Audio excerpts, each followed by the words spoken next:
Underworld থেকে রাজনীতিবিদ ভোলার শাওন 15 বছরে গড়েছেন অঢেল সম্পদ। ভারতীয় কোস্ট গার্ডের হাতে আটক বাংলাদেশি নাবিকদের আপত্তিকর ছবি প্রকাশ। আগ্রাসনের চেষ্টা হলে পাল্টা জবাব, লং মার্চ থেকে কড়া হুঁশিয়ারি।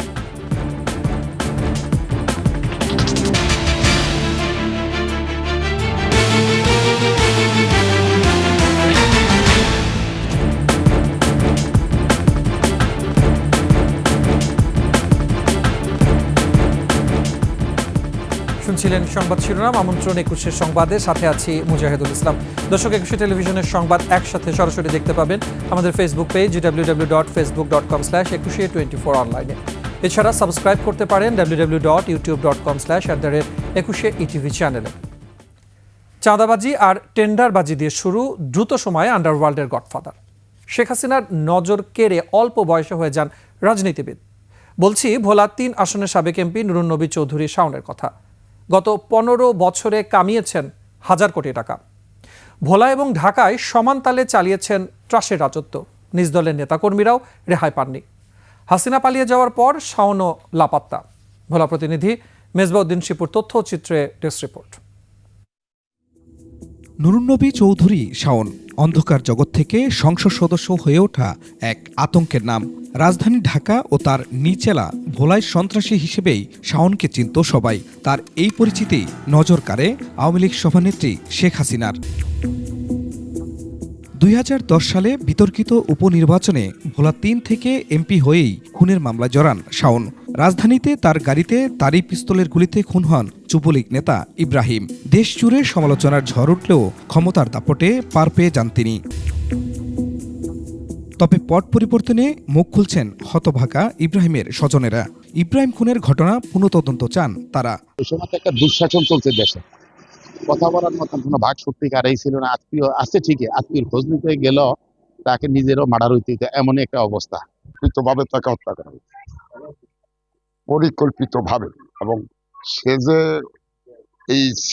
এতে যে একটা রাজনীতি একটা পথ তার উঠাইতে চেয়েছিল, এটাই তার কালসূত্র হয়ে দাঁড়িয়েছে। এখন তার সুস্থ তদন্ত করে তার বিচারটা পুনরাবৃত্তি করে যেন বিচারটা সত্য বিদ্যায় বিচার হয়। ঢাকার পাশাপাশি গত দেড় যুগে ভোলার লালমোহন ও তজুমুদ্দিনে টেন্ডারবাজি, চাঁদাবাজি, দখল ও সন্ত্রাসের রাজত্ব কায়েম করেন তিনি। শাওনকে খুশি না করে স্থানীয় প্রতিষ্ঠানগুলোতে কেউ চাকরি পেতেন না। এখানে রাজনৈতিক এবং দেশে উন্নয়নমূলক যত কাজ হয়েছে সবগুলি কাজ থেকে উনি চাঁদাবাজি করতেন। সব টাকা বিদেশে পাচার করছে। বিনা নির্বাচনে এমপি হয়ে মানুষের সহযোগিতা দেওয়ার নামে সে করেছে লুটপাট, চাঁদাবাজি, অন্যায়। দিন দুপুরে মানুষ ধরে নিয়ে এই স্টলের ভিতরে ঢুকাইয়া মাইজা টাকা আদায় করে তারপর তাদেরকে ছাড়া হয়েছে। এই ব্যাপারে তার এবং সুস্থ তদন্ত এবং তার বিচার চাই। লালমোহনের সরকারি শাহবাজপুর কলেজের মাঠ দখল করে নির্মাণ করেছেন সজীব ওয়াজেদ ডিজিটাল পার্ক। আমাদের ক্ষমতা থাকাকালীন অবস্থায় এটাকে সজীব ওয়াজেদ ডিজিটাল পার্ক করা হয়েছে। 2014 সালে নির্বাচন কমিশনে দাখিল করা হলফনামায় 1,20,89,000 টাকার সম্পদ দেখিয়েছিলেন শাওন। আর 2024 সালে তিনি দেখান 33,55,732 টাকার সম্পদ। এদিকে হাসিনা পদত্যাগ করে দেশ ছাড়ার পর পলাতক শাওন। তার বিরুদ্ধে ঢাকা ও ভোলায় একাধিক মামলা রয়েছে। শাওনের বিরুদ্ধে আমাদের ফোনে 2টা নিয়মিত মামলা আছে। তাছাড়া সে ঢাকায় 5ই আগস্টের আগে যে বিভিন্ন রকম হত্যাকাণ্ড ঘটছে, সেই মামলায় বেশ কয়েকটা মামলা সে আসামি। সন্ত্রাসীদের গডফাদার আওয়ামী লীগের সাবেক এমপি নুরুন নবী চৌধুরী শাওনের বিচার চান সাধারণ মানুষ। এদিকে অভিযোগের বিষয়ে জানতে শাওনের ব্যক্তিগত ফোনে যোগাযোগের চেষ্টা করা হলেও সেটি বন্ধ পাওয়া যায়।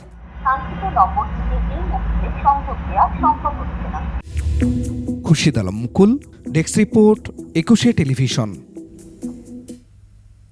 বাংলাদেশের সমুদ্র সীমা থেকে আটক বাংলাদেশি 78 জেলে ও নাবিক সহ 2টি ট্রলারের ছবি প্রকাশ করেছে ভারতীয় কোস্ট গার্ড। নাবিকরা ভালো আছেন বলে জানিয়েছে নৌপরিবহন অধিদপ্তর। এদিকে বিষয়টিকে আন্তর্জাতিক আইনের লঙ্ঘন বলে উদ্বেগ প্রকাশ করেছেন নিরাপত্তা বিশ্লেষকরা। মাহতাব মিনহাজের প্রতিবেদন। সোমবার দেশের সমুদ্রসীমা থেকে ভারতীয় কোস্টগার্ড ধরে নিয়ে যায় 2টি ট্রলার সহ 78 জন নাবিক ও জেলেকে। মঙ্গলবার রাতে ভারতীয় কোস্টগার্ডের অফিসিয়াল ফেসবুক পেজে ও এক্স হ্যান্ডেলে এ সংক্রান্ত 3টি ছবি প্রকাশ করা হয়। তার একটিতে দেখা যায় নাবিকেরা নৌযানের ডেকের উপর হাত মাথার পেছনে রেখে হাঁটু গেড়ে বসে আছেন, আর নাবিকদের পেছনে দাঁড়িয়ে থাকতে দেখা যায় ভারতীয় কোস্টগার্ড সদস্যদের। আরেকটি ছবিতে দেখা যায় সাগরে চলছে বাংলাদেশের 2টি ট্রলার। তৃতীয় ছবিতে ছিল যেটিতে ট্রলার দুটি নিয়ে আসার দৃশ্য। ট্রলার কর্তৃপক্ষ বলছে, মাছ ধরার সময় ট্রলারগুলো বাংলাদেশের সমুদ্র সীমায় থাকলেও জোর করে তাদের নিয়ে যায় ভারতীয় কোস্টগার্ড। আমাদের সীমানায় প্রায় 5-6 কিলোমিটার ভিতরেই তারা কিলোমিটারই বলি, মানে 3-4 নটিক্যাল মাইল, যেটা নটিক্যাল মাইলের মধ্যেই আসলে ছিল। পরে তারা দেখলে তারা এগিয়ে গেছে, তারপরে তাদেরকে জিম্মি করে একরকম বলা যায়। তাদের অর্থাৎ জিম্মির শব্দ বলা কি ঠিক হবে কিনা আমি জানি না। নৌ পরিবহন অধিদপ্তর বলছে ভারতের এমন কাজ গ্রহণযোগ্য নয়। নদী, সমুদ্র, তাই না? অনেক ক্ষেত্রে ট্রল করতে করতে দেখা যায় যে অনেক সময় আরেকজন বাউন্ডারি ক্রস করে যায়। এটা তো C is connected, all the Cs are connected. এখন এখানে দেখা যায় যে কোনো দেশের জাহাজ যদি অন্য দেশের সামান্য সীমা অতিক্রম করে, তখন সেখানে যারা কোস্টগার্ড বা অন্য কোনো বাহিনী যারা থাকে, তখন তারা কশন করে যে okay you are within our territory, please leave. ওরা তখন সাথে সাথে চলে যায়। ব্যাপারটা কি ওরকম আর কি। এদিকে নিরাপত্তা বিশ্লেষকরা বলছেন ভারতের এমন কর্মকাণ্ড আন্তর্জাতিক আইনের লঙ্ঘন। এতে বিঘ্নিত হচ্ছে দেশের নিরাপত্তা। প্রথম কথা অপরাধ করেছে, আর আন্তর্জাতিক আইন লঙ্ঘন করে আমাদের দেশের মধ্যে ঢুকেছে। ডেফিনেটলি আমি তো নিরাপত্তাহীন বোধ করছি, তবে খুব বেশি নিরাপত্তাহীন মনে করছি না। কেন? দেশের জনগণ, আমি যেটা মনে করি 90% মানুষ এখন এই দেশের ওদের ইন্ডিয়ান এই কর্মগুলো পছন্দ করছে না। এফবি লাইলা 2 এবং এফবি মেঘনা 5 ট্রলারগুলো SR ফিশিং ও C&F অ্যাগ্রো লিমিটেডের মালিকানাধীন। মাহতাব মিনহাজ, 21 টেলিভিশন, ঢাকা। ভারতের যে কোনো ধরনের আগ্রাসন দেশের মানুষ মেনে নেবে না, জনগণকে সাথে নিয়ে লড়াই করা হবে। ব্রাহ্মণবাড়িয়ার আখাউড়া সীমান্তে লং মার্চ সমাপনী সমাবেশ থেকে বক্তারা ফ্যাসিস্ট হাসিনাকে দেশে ফেরত পাঠানোর আহ্বান জানান। প্রতিনিধিদের সহায়তায় ডেস্ক রিপোর্ট। বিকেল 4টার দিকে বিএনপির 3 সহযোগী সংগঠনের লং মার্চ ব্রাহ্মণবাড়িয়ার আখাউড়া স্থলবন্দরে পৌঁছায়। আগে থেকেই তাদের স্বাগত জানাতে সমবেত হয় যুবদল, স্বেচ্ছাসেবক ও ছাত্রদলের নেতাকর্মীরা।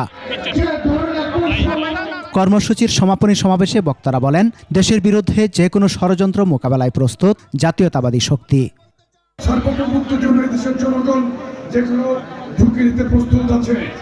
আমরা বাংলাদেশের অখণ্ড স্বাধীনতা সার্বভৌমত্বের প্রশ্নে আমরা অবশ্যই, যদি এই খুনি হাসিনার কোনো ষড়যন্ত্র আবারও লিপ্ত হয় এবং ভারতে আবারও কোনো উগ্রবাদী সংগঠন বাংলাদেশের পতাকা অবমান করার দুঃসাহস দেখায়, আমরা সমুচিত জবাব দেব। এর আগে ভৈরবে পথসভা করে লং মার্চ দল। লং মার্চ সফল করতে সেখানে কিশোরগঞ্জ, ভৈরব, ময়মনসিংহ অঞ্চলের নেতাকর্মীরাও যোগ দেন। নেতাকর্মীরা প্রায় 1000 গাড়িবহর নিয়ে নরসিংদী হয়ে ভৈরবে যায়। সেখানে স্থানীয় নেতাদের সাথে কেন্দ্রীয় নেতারাও বক্তব্য রাখেন। এর আগে ঢাকা থেকে আগরতলা অভিমুখে লং মার্চ শুরু করে বিএনপির 3 সহযোগী সংগঠন। খণ্ড খণ্ড মিছিল নিয়ে নয়াপল্টনে জড়ো হন বিএনপি ও সহযোগী সংগঠনের নেতাকর্মীরা। লং মার্চ শুরুর আগে বক্তব্য দেন বিএনপির জ্যেষ্ঠ যুগ্ম মহাসচিব রুহুল কবির রিজভী। ওরা বাংলাদেশের মানুষের রক্তের যে তেজ, তাদের যে আত্মশক্তি, তাদের যে বীরত্ব, তাদের যে তৃপ্ত পদবিক্ষেপে এগিয়ে যাওয়ার যে ঐতিহ্য, এইটা দিল্লির সাউথ ব্লক ওরা বুঝতে পারেনি। বাংলাদেশ মিশনে হামলা, জাতীয় পতাকা অবমাননা ও সাম্প্রদায়িক দাঙ্গার উস্কানির প্রতিবাদে এই কর্মসূচি পালন করা হয়। সমর ইসলাম, ডেস্ক রিপোর্ট, 21 টেলিভিশন। বিএনপির লং মার্চ উস্কানিমূলক বলে সংবাদ প্রচার করেছে ভারতীয় গণমাধ্যম। এদিকে ফেক ভিডিও দিয়ে সংবাদ প্রচার করায় পশ্চিমবঙ্গের কিছু গণমাধ্যমের সমালোচনা করেছেন পশ্চিমবঙ্গের মুখ্যমন্ত্রী মমতা বন্দ্যোপাধ্যায়। ঢাকা থেকে আখাউড়া সীমান্ত অভিমুখে লং মার্চ করেছে বিএনপি। বিকেলে বন্দরে সমাবেশ অনুষ্ঠিত হয়েছে। লং মার্চ উপলক্ষে আগরতলা সীমান্তে টহল বাড়িয়ে দেয় ত্রিপুরা পুলিশ। এদিকে ভারতীয় সংবাদ মাধ্যমগুলো বলছে ভারত বিদ্বেষী মনোভাব ফুটিয়ে তুলতেই বিএনপির এমন কর্মসূচি। তবে ফেক ভিডিও দিয়ে সংবাদ প্রচার করে পশ্চিমবঙ্গের কিছু গণমাধ্যমকে কটাক্ষ করেছেন মমতা বন্দ্যোপাধ্যায়। এদিকে 15 মিনিটে কলকাতার মুসলিমরা বাংলাদেশ দখল করতে পারে বলে মন্তব্য করেছেন পশ্চিমবঙ্গের তৃণমূল কংগ্রেসের সংখ্যালঘু সেলের সভাপতি টিঙ্কু রহমান।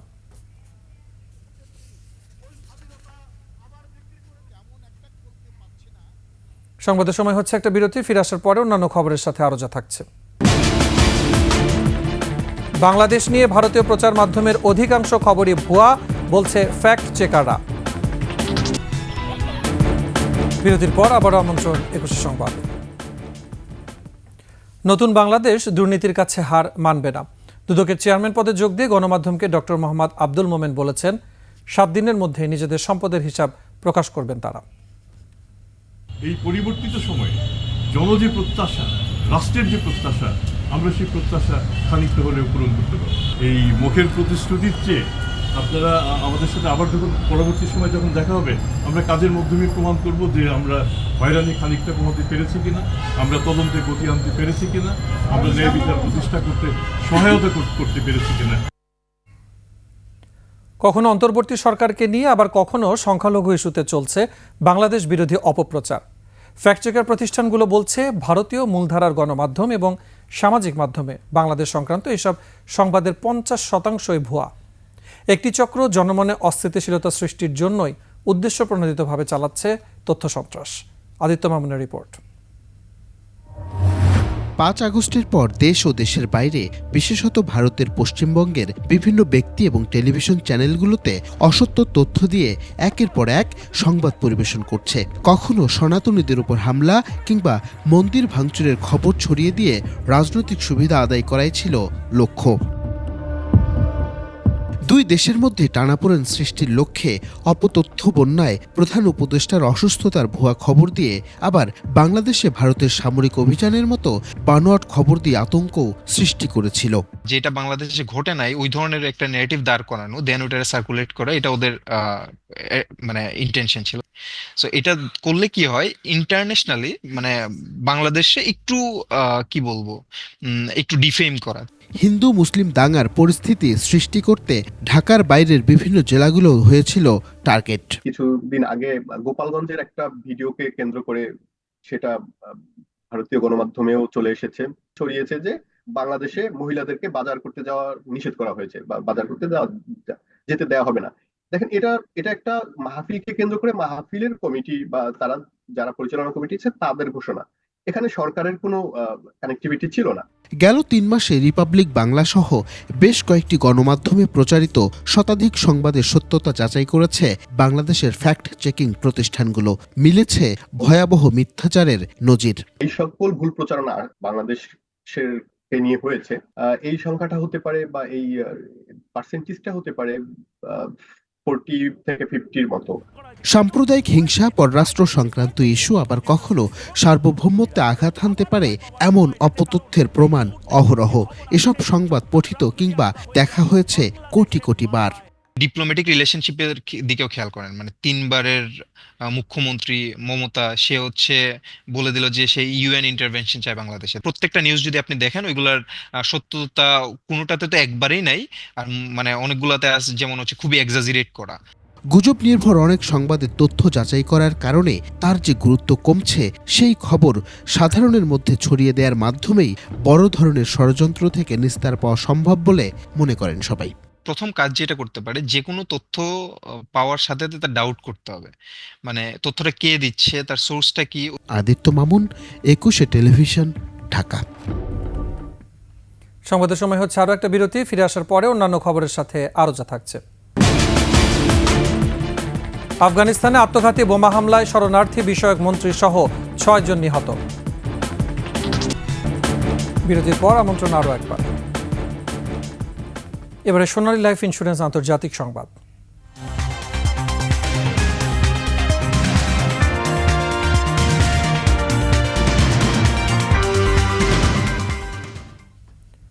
কাবুলের শক্তিশালী আত্মঘাতী হামলায় তালেবান সরকারের শরণার্থী মন্ত্রী খলিলুর রহমান হাক্কানি সহ 6 জন নিহত হয়েছেন। ব্রিটিশ বার্তা সংস্থা রয়টার্স সহ বিভিন্ন সংবাদ মাধ্যম বলছে, নিজ কার্যালয়ে বোমা হামলায় নিহত হন এই শীর্ষ নেতা। 2021 সালে বিদেশি সেনারা আফগানিস্তান ছাড়ার পর তালেবানের অন্তর্বর্তী সরকারের মন্ত্রী হন খলিল হাক্কানি। তিনি হাক্কানি নেটওয়ার্কের অন্যতম নেতা ছিলেন। এদিকে হাক্কানির মৃত্যুর বিষয়টি নিশ্চিত করে দেশটির আইএস শাখাকে দায়ী করেছেন তালেবানের প্রধান মুখপাত্র জবিহুল্লাহ মুজাহিদ। শেষ করছি 21 সংবাদ। যাবার আগে শিরোনামগুলো জানাবো আরও একবার। আন্ডারওয়ার্ল্ড থেকে রাজনীতিবিদ ভোলার শাওন 15 বছরে গড়েছেন অঢেল সম্পদ। ভারতীয় কোস্টগার্ডের হাতে আটক বাংলাদেশি নাবিকদের আপত্তিকর ছবি প্রকাশ। আগ্রাসনের চেষ্টা হলে পাল্টা জবাব, লং মার্চ থেকে কড়া হুঁশিয়ারি।